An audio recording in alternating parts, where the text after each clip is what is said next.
So this is me, Sabi. And this is Miss Sophia. And here we are again for another vlog!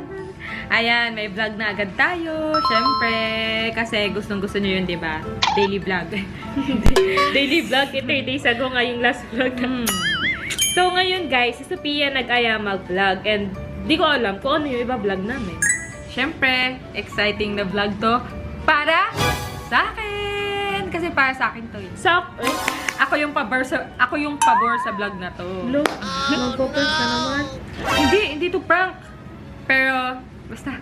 So, ito Bakit yung... ikaw lang Wait maging lang, exciting? magsasalitan. Bakit ako? Wala, basta. So, ngayon, yung gagawin